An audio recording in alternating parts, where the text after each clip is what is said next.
igihe cyose Imana yashyize ubuhamya muri wowe Mais à chaque fois que Dieu a mis un bon témoignage en toi, icyo bizana no kuba umwizerwa nawe ubwawe.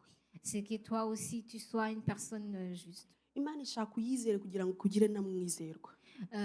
Dieu veut que tu foi en lui pour qu'il te rende fidèle. Kuko irashaka kubona ishusho yayo mu bana bayo. Parce qu'il veut voir son image dans ses enfants. Irashaka kubona hari abantu bahagarara bafite ishusho yayo muri iyi si. Parce qu'il veut voir les gens qui ont son image dans ce monde. Niyo intere ya mbere y'ibindi byose. C'est le premier intérêt de toutes choses. Irashaka kubona ERC Montreal.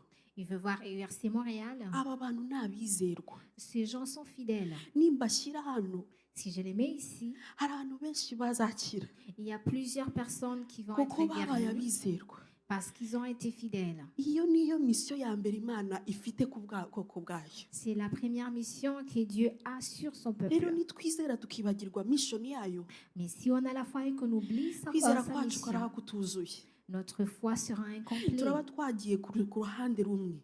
On se mettra juste sur un seul côté. Rero utahana iki kintu. Donc rentre avec cette Imana chose. ishaka ko nyizera Dieu veut que j'ai la foi en lui kugira ngo inangire umwizerwa. pour qu'il me rende aussi fidèle. Niba umwizerwa wayo, Si je suis sans fidèle, nzabasha gukoreshwa nayo il ibitangaza. va me faire des miracles. Nzabona inkoresha ndetse imereza n'ibyayo.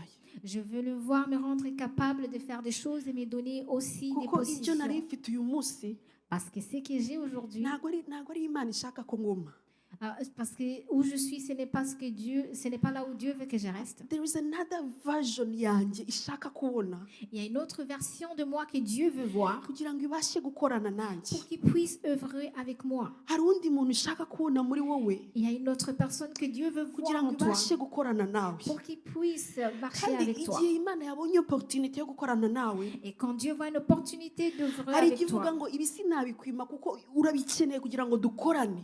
des fois il te dit je ne peux pas ne pas te donner ça parce que tu as besoin de ça pour qu'on puisse Sinakwima marcher ivisa, ensemble. sinakwima ibyangombwa Je peux ne pas te donner le kuko visa mbifitemo inyungu muri iki gihugu. parce que j'ai des bénéfices dans ces pays. Ndashaka ubitunge kugira ngo dukorane hano hantu. Je veux que tu le possèdes pour qu'on puisse œuvrer ensemble So dans cet kwihuta endroit. kwawe iguhindura, uremera kwiguhindura. Donc ton accélération en acceptant qui te Niko transforme, kwihuta kwawe kugira ngo uhindure amateka. c'est son accélération aussi en te transformant, changeant ton histoire. Kwihuta kwawe uvugira ngo Mana ndakwemereye.